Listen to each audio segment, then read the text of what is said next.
na napakalaga sa kanya. Una ay si Timothy. Si Timothy ay kanyang favorite disciple.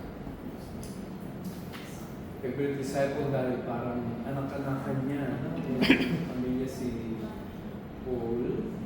Meron siya parang ampon na anak. Ampon si Timothy. At si Timothy ay naging part ng kanyang apostolic team. Naging sila apostolic team. Kung kahit saan pumunta sa Apostle Paul, dala niya yung kanyang mga kasama. Kasi ito, nag-preach siya, hindi lang siya mag-isa. Siguro meron siya dalawang prayer warrior, dalawang taga-set up ng place. Iba-iba hindi. Kung minsan, meron siyang 4, kung minsan 5, kung minsan nag-iisa lang siya. Pero palagi siyang may kasama sa mission niya. Ang reason niya doon na meron siyang kasama is for accountability. Kung mag-isa lang si Apostle Paul, walang mag-check. No? Baka nagpapabawain mo pa lang. Walang may alam. Diba? Kaya dapat may kasama na parang accountability friend. Oh. So po, hindi ka nag-pray na yan Sarap kasi yung bigay ni native pagkain. Nakakain mo tayo. Hindi na pag-pray. Diba? Kaya may mga accountability friends na kasama niya. Kung minsan, kahit na sila ay mga disciples niya, make himself accountable to them. Hindi dahil sila ay mas mababa sa kanya, ay parang siya na is very vulnerable sa kanyang ginagawa. Kaya una ay si Timothy, at pangalawa ay si Titus na naman, ay iniwan niya sa mga apostolic team niya, tapos iniwan niya sa Crete. Ang Crete ay isang napakaking island sa Greece. At sabi niya kay Titus, iwanan kita dito, and meron kang number one assignment. Your main assignment is to appoint elders in every city. Na makikita mo yung extent ng gawain ni Apostle Paul dahil sabi niya, Titus, may mga city tayo, may mga city churches tayo. Pero walang mga elders. Na yung elder natin ngayon is, ang tawag natin ngayon is pastor, diba? May mga city churches, pero walang mga pastor yung mga city churches. At composal ng mga leaders, kaya ang trabaho ni Titus is to select one of them to become the tinatawag natin senior elder. Senior elder. Ang senior elder, hindi nangangulog ang matanda, no? Ang ibig sabihin ng elder means parang nakakaangat spiritually, nakakaunawa sa Bible, at meron siyang malalim na relationship with Jesus Christ. Elder, hindi yun ibig sabihin ng age. No? In as much as we honor people with age, ang qualifications of ministry ay dapat spiritual. No? May mga matagal na sa church, ito ngayon, kailangan mo pa rin pakainin. Pero meron ng mga bago pa sa church, ay kaya mo pakainin ng sarili na. Nasaan ka kaya doon, no? Kailangan kumain o nagpapakain. Dapat ay, kung matagal-tagal ka na, hindi ka dapat recipient. Ikaw ay channel, no? Yung word of the Lord ay pupunta sa iyo, pupunta sa iba.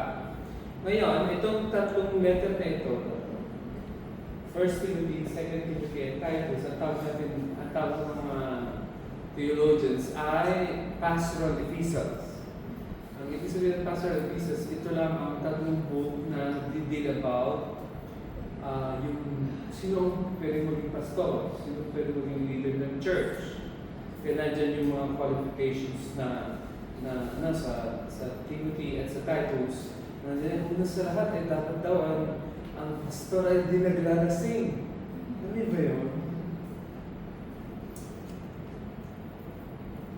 At pangalawa, dapat daw ang pastor may isang asawa. Nothing is very specific ang baro, dapat isa lang, no? Hindi, wala dapat dalawa, no? Cecil, no? Dapat isa lang. Isang asawa. Yan. Tapos marami pa siya, no? At galitin, high blood, marami pa siya sinulat doon, no?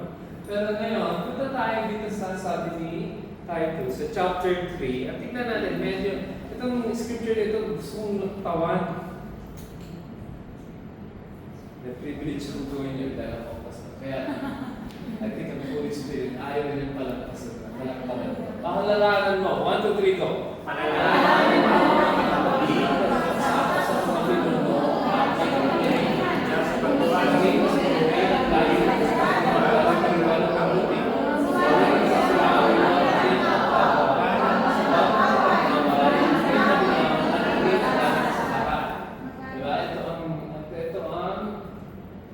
Reminder na binigay ni Paul kay Titus. Palalaanan mo ang mga unbelievers,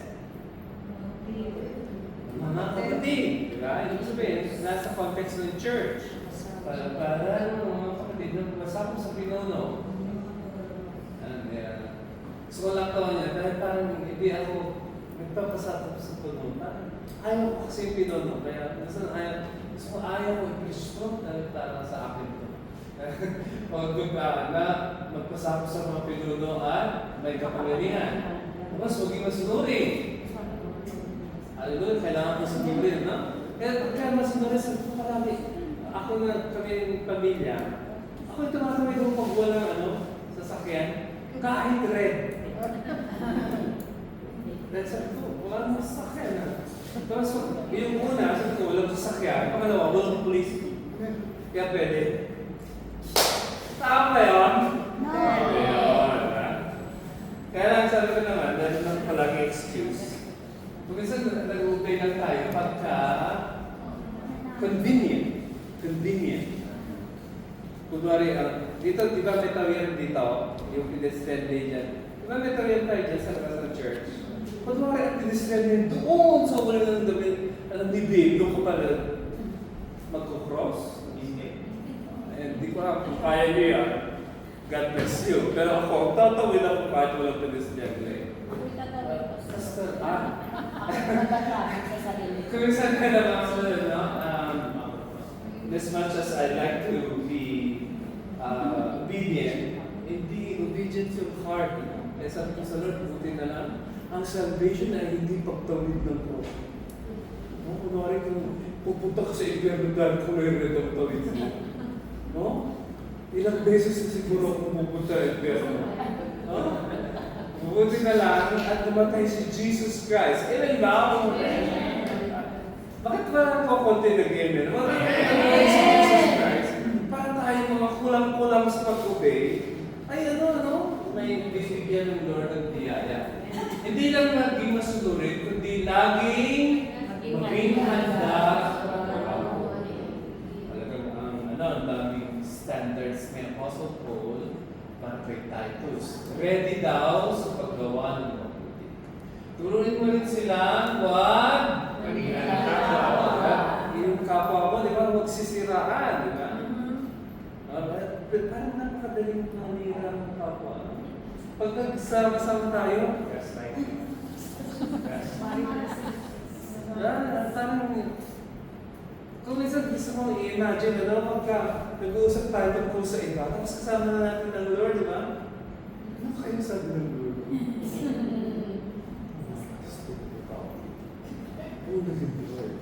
Kaya minsan ang palagi natin nakikita ay yung mali ng iba. And that's human nature, di ba? Hindi natin nakikita yung papel, nakikita natin yung tuldok sa papel. And palagi natin alam yun, no? Di ba katulad sa akin? Di ba napakaraming ginawa ni David na mabuti? Ang palagi nakikita ko sa kanya si Bathsheba pag nakikita ko siya. Hindi talaga ako makamove on, no? Talagang di ba, dami naman ginawa ni David na maganda. Pero si Goliath, di ba? Pinunta niya kalaban ng Israel. Dami yan, siyang the greatest king. Pero pag nakikita ko si Bathsheba, para sa akin, wow, very colorful ang buhay ni David dahil kay Bathsheba. Pag walang Bathsheba, plain. Pero dahil meron siyang Bathsheba, naging makulay ang kwento ni Haring David. Naayon naman ako yung pag-usapan si Bathsheba. Alusin mo si Bathsheba sa kwento. Walang haring Solomon. Ano ba yun? Kung si King David, ang greatest king, the wisest king of Israel, his son, tawag sa kanya, the wisest fool. Siya ang pinaka-wise na hari. Na yun ang kanyang prayer sa buhay niya. Huwag manira ang kapwa, wag! Amen. Pag nababasa ko yung mga pagkakas, naaalala ko si Brother Papa Ray. Dahil kami ni Papa Ray, liruan ko makatuterte kami. Ayaw na namin sa kabila. Kaya, sabi ko, Brad, buti na may kakampi ako dito. Ano sa loob, very portrait naman ako. Pero parang pastor na portrait. Pag ayaw yung kabilang kandidato na nanalo, parang ayaw ko din. Hindi ako maka-move on. Kaya sasabi ko, kailangan ko ng susunod. No? Huwag makipag-away, maging pag hindi ako mahinamon, nakareply na ako sa mga kurente. Suki na lang, di tayo nakareply, no? Diba? Maging mahinamon at maging magalang sa salita. Kung isan yung mga choice mo in politics pag dinala sa church, hindi naman tayo kare-kareha, diba? May baka Duterte, may baka BBM, diba? Hindi naman tayo. Hindi naman pilit yung BBM sa akin, talagang hindi naman talaga ako mga BBM. I'm sorry na lang, diba? Ayun na, palampasin nyo na lang ako doon. Ba? Kasi hindi naman ang choice natin, diba? Hindi naman kare-kareha. Now, ibig sabihin, huwag yung maging point ng contention, ang point ng ating nakikipag-away. Gusto ko lang i-share ito na huwag naman sana parang defensive ang dating. Nahihirapan ako sa loob ko kung ang mga politiko ay iniisip ang sarili nila tapos kawawa yung mga tao. Naintindihan niyo lang? Ang pinagagalingan ng high blood ko is not necessarily people, not necessarily politiko. Yung kalagayan ng bansa natin na kung mahal niyo ang Pilipinas, mas mahal niyo ang Pilipinas. I always pray for Pilipinas. Kaya pag nakakita ko Pilipinas, hirap. Sa loob ko, na it came to a point na kung uwi ng Pilipinas, napakahirap ng Pilipinas. Para sa akin, parang pag-uwi ang Pilipino at mahirap ang dadatnan niya, huwag ka nang uuwi. Sama-sama lang tayo sa abroad. Hindi ko yun i-start natin. Start ko, uuwi kayo dahil nandun ang pamilya nyo. Sa loob ko, uuwi ka at maghihirap ka, sabihin mo mabuti na na lang ako sa isipin. Huwag ka na umuwi. Ito na lang tayo. At yung parang pinagmumulan ng aking anger ay hirap. Pag nakikita ko mga kababayan natin naghihirap, sabi ko, yung sistema natin sa gobyerno bulok, pati mga tao bulok. Ang binubuto din ng mga tao kawawa na nasa baba, mga bulok. Kaya sabi ko, Lord, aspan ba kami? Since sa born again ako, nagkaroon kami ng born in 1993. Mga ang puso natin, nung kami ng pastor namin, mahal yung bansa ninyo. Basta kami pray, kung saan meron ka na lang yung hope mo dapat pataas, di ba? Pataas. Pag hope ka ng hope, tapos palaging nag-fail, anong nangyayari? Hope ka ng hope, tapos nadi-disappoint ka, anong nangyayari? Ayaw mo na mag-hope. Parang sa akin, ito pa ba ito? Lord, meron ka pa bang plan sa akin? Pag-asa umandun. Pag nakikita ko yung mga politiko at mga kurapat lang. Sa loob ko sana si Ben na lang ang presidente namin. Parang hindi yata ito kurapat. Rekomisa na. Mamamatay natin.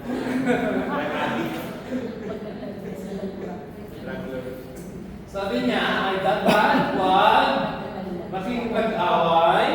Hindi, umpisan natin sa huwag makikipag-away. Huwag manira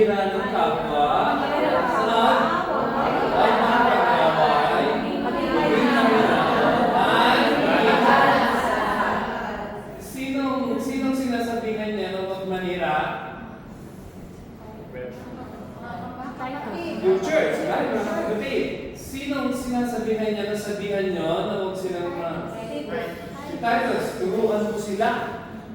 Turuan daw ang church, huwag manira ng kapwa, huwag makipag-away. Hallelujah. Tuloy tayo, brad, no? At maging mahinahon at maging magalang sa lahat. Again, so this is a good time verse. Tayo ay ikaw na sa pagiging naliligaw at naging nanamuhan tayo sa kasalanan at higit pinagpuntan tayo ng iba kasi ganun tayo pinagpuntan natin. Ngunit nang mahayag kaya ng pag-ibig ng Diyos at pagpapagligtas. Ito ang maganda kay Apostle Paul, no? Palagi siyang bumabalik sa past niya. Sabi niya, tayo rin noong una, ibig sabihin, ngayon ay hindi na tayo ganyan, ano? Tayo rin noong una ay mga alam niyo yung hangal? Hangal, ka?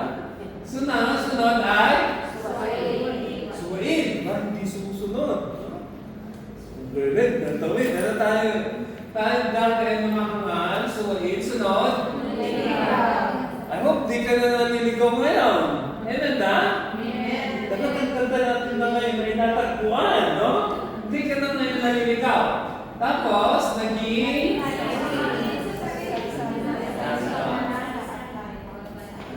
hangal, foolish. Yung foolish, ang definition ng foolish ay yung ginagawa mo yung pare-parehas ang ginagawa. Kahit kulalo. Kaya niyo din ba yun? Please. Nag-chase din eh, no? Kahit siya nag-chase din eh, no? Paano ba natin magpapalitan niya? Paano hindi na mag-chase, no? Sabi niya, naliligaw. Tayo ba'y naliligaw pa din? Hindi na siguro, no?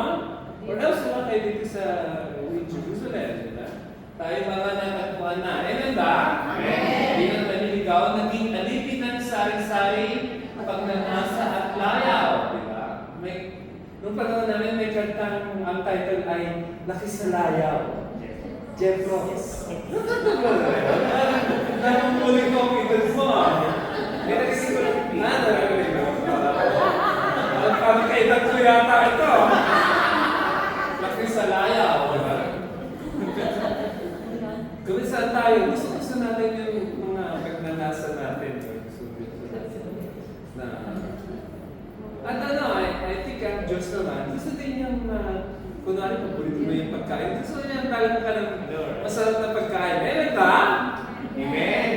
Ate, tama ba? Ang Diyos ay provide din ng mga masasarap na pagkain. Diba? Diba? Dapat hindi natin isipin na ang Diyos ay restrictive. Ano yung restrictive? Kaya ayaw pa ng diet, dahil ang diet restrictive. Ito. Pati yung chocolate ni Nisha na bigay sa akin, hindi ko makain kahit bawal. Diba? Kasi yung diet, hindi restrictive, parang mamamatay ka sa ingit. Tapos, may time na, time to eat, and the time not to eat. Di ba? Tama ba yun?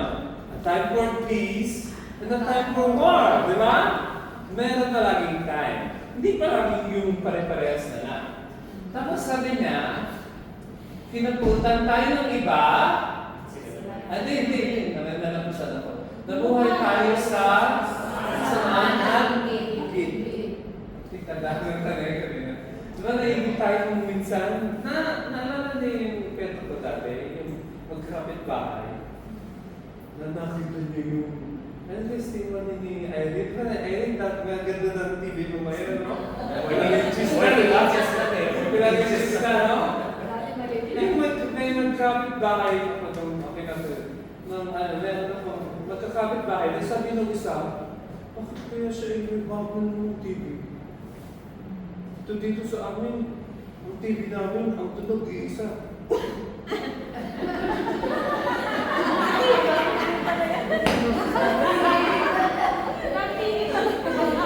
Ibang hindi nyo naiintindihan ngayon po. Ano nangyari sa inyo? Eto, kinagpupunan tayo ng maganda at pinagganti. Napuputan din natin. Diba? Yung, ganun talaga tayo. That's human nature. Ayaw mo sa akin, ayaw ko ulit sa'yo.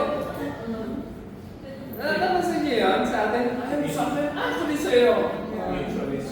Sabi mo pa, ako mas pangit ka. The being Diba yun? Diba meron tayong kasabihan, no? Pag binuto ka ng tinapay, batanin mo na ang tinapay na nasa garapon.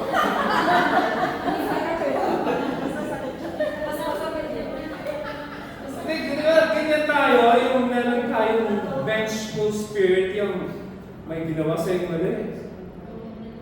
L-I-N-D-I-K lang ang walang ganti. Diba? Masama rin natin sabihin yun eh. Ano yung, parang ganun ang heart natin, no? Ayaw nating magpatalo. Totoo lang, ayaw ko talagang magpatalo. Palaging gusto ko palaging panalo. Kaya ang hirap nagmumulan ng away, hindi pagkakasunduan, diba? Yung peace, no? Kasi kung gusto mo, ikaw palagi yung nasa taas, pag gusto mo palagi nasa taas, ang ibig sabihin yun, meron kang pinatapakan. Kaya ang magandang position, magpatapak ka din. Huwag na rin palagi kang nasa taas, dahil mahirap ang pinakamataas.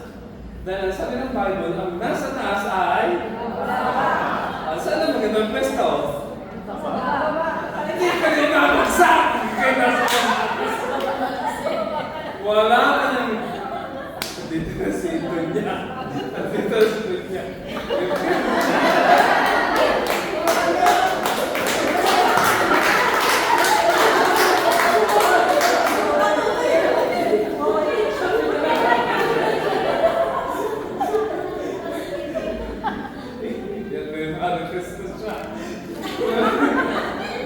Kinapuputan tayo ng iba at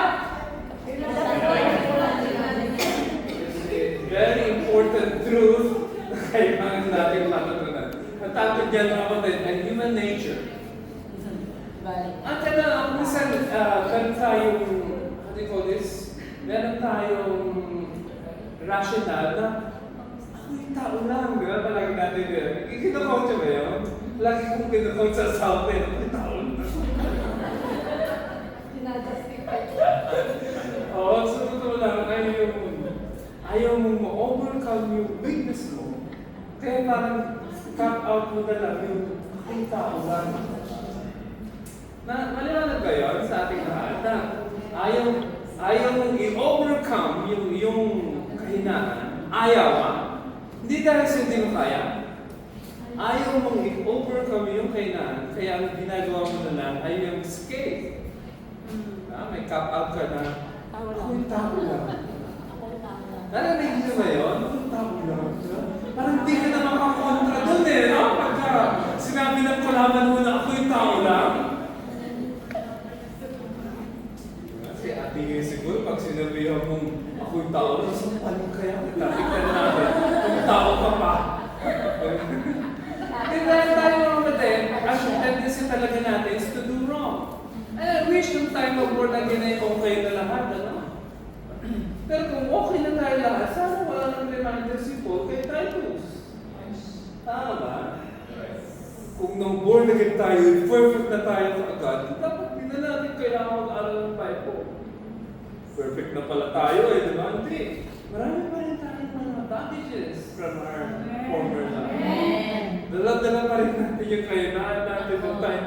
Nung ako yung born again, nung ako yung delivery ng kapatid, ako yung mataba. Na born again ako, mataba pa rin ako. Kaya ba, si Ate Baby last ko. Ate Baby, nung kay deliver, di ba payat ka? Payat ka ba? Payat pa rin siya. Payat na rin siya, di ba? Hindi ko alam kay Cecil, baka Cecil mataba dati. Nung born again, pumayat, di ba? Kaya ang ibig sabihin, kung minsan hindi nag-change ka agad. Meron tayong tinatawag na process, di ba? Sabihin niyo nga process. Process. At yung process niya, tawag natin na discipleship, kaya tayo nagkakata. Diba? Kaya tayo nakikinig nakikinig. Kaya gusto natin maging malapit sa Diyos. Dahil kung saan, yung relationship natin sa Diyos, yung relationship natin sa Diyos, kung minsan, ang hindrance niya ay yung relation natin sa people. Di ba? Hindi pwedeng maging malapit ako sa Diyos, tapos kaabay ko yung mga tao. Pwede ba yun? Pwede ba yung tayo mo na, makalapit ko sa Diyos. Tapos pag kinalapit,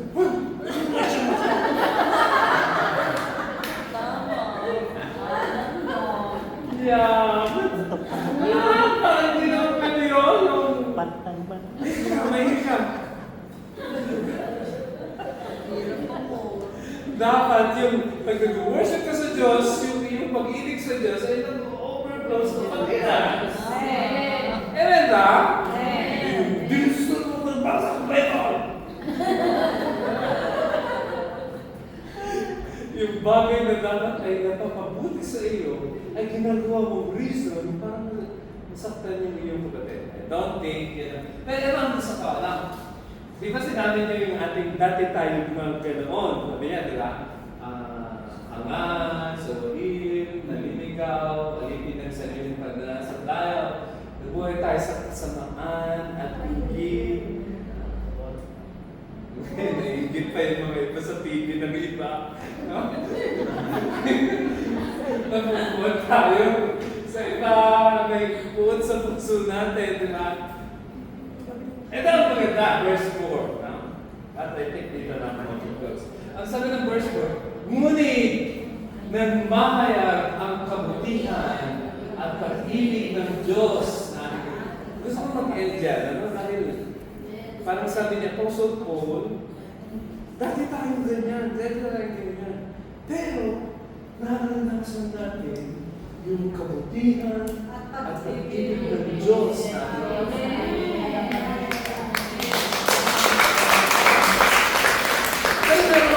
ngayon, sino ang Diyos na ating tagapagligtas? Jesus! Kaya yan, hindi ang Father ang namatay sa krus. Pinadala niya ang kanyang bugtong na anak para mamatay sa krus. Kaya niya, ating Diyos ang tagapagligtas, hindi siya pwede natin siyang ipadalang tawaging Savior din dahil kung hindi niya pinadala ang kanyang bugtong na anak, walang mamamatay para sa atin. Pero dito, very clear, ating Diyos na tagapagligtas ay yung Diyos na namatay. Diyos na nagkatawang tao, namatay sa krus, at pinadala niya yung kanyang pag-ibig. Ito, parang nakita ko ang sagot sa lahat ng problema natin. Diba? Kung saan may problema na tayo, meron pa rin ba kayo problema? Minsan tayo akan, minsan tayo sumahid, minsan tayo naliligaw, tayo alipin kung ano-ano, may kasamaan pa rin sa puso natin, di ba? Hindi, wala kang ng kasamaan na yung kunwari, kasi pastor, sabi niya, pastor, patawarin ko na, huwag lang siya magpapakita sa akin.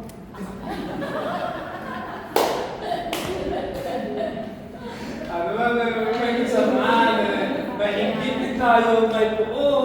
Pero kung sabi ni Apostle Paul, ngunit ng nakaya. Ano nahayag? Ang kabutihan at goodness and love. Pag yan ay nag-overflow sa puso ng mga taong nananampalataya, wala ka ng problema sa mga tao. Okay? Kaya meron mga problema pa tayo dahil hindi natin naranasan yung constant flow ng love at goodness ng Diyos. Alam mo kung bakit ka nagagalit sa iba? Dahil hindi mo naranasan yung pag-ibig ng Diyos. Pag meron kang pag-ibig ng Diyos, naranasan mo ang pag-ibig ng Diyos constant. Hindi minsan. Hindi mo pag-ising na umaga. Dapat may constant flow ng pag-ibig ng Diyos sa buhay mo. Ang reaction mo is to love another person. Na kahit na against sa iyong political choice o against sa iyong paniniwala, nag-overflow pa rin yung love. And goodness.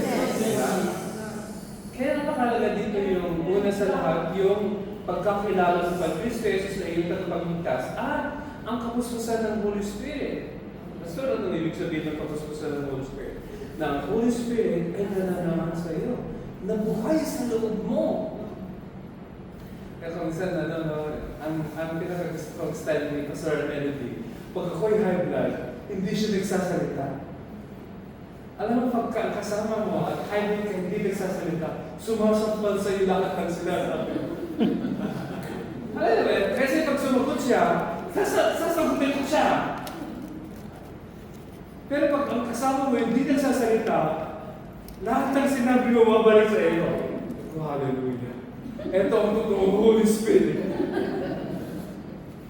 Pero kung nagkadibate, magsasagutan kayo. No? Pagtatando mo yung point mo. Pero ang nasawa ko, si Pastor Arnold, she stops talking pag may namumulito ka lang.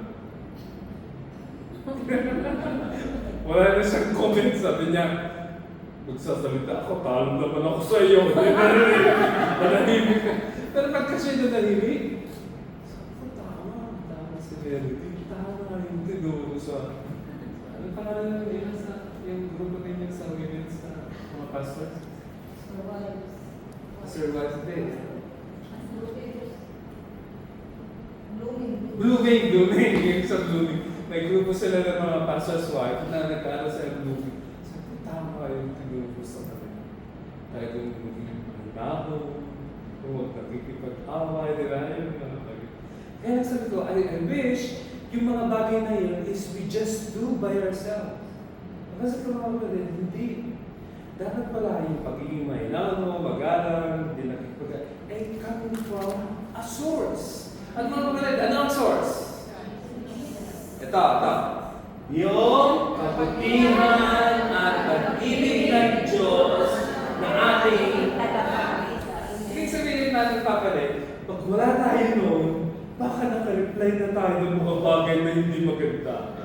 Dahil na-attack yung ating political choice, no? Alam mo tala yung pag nag-uumapaw, dahil mahalaga pa, pag nag-uumapaw yung pag-ibig at kabutihan ng Diyos sa puso natin, walang lalabas kundi pag-ibig at Amen. Lord, we thank you for tonight. Thank you that tinuruan niyo po kami maging masunuri, hindi suwain. Tinuruan niyo po kami sumunod sa inyo. Hindi dahil sa aming mga kakayahang sumunod. Hindi dahil sa aming mga kakayahan kaya namin gawin. Kundi pinaapaw niyo po ang pag-ibig at kabutihan ni Kristo Jesus na aming tagapagligtas sa aming mga puso sa pamamagitan ng Holy Spirit. At ngayon, Lord, dahil dito, naging natural ang pagsunod, naging natural ang pagiging mabuti, naging natural magpatawad, at naging natural, Panginoon, makalimot ng mga sakit na ginawa natin. Thank you, Lord, sa pag-ibig mo sa krus upang kami magkaroon ng buhay na ganap at kasiyasiya. We give you glory, Father. In Jesus' name. Amen.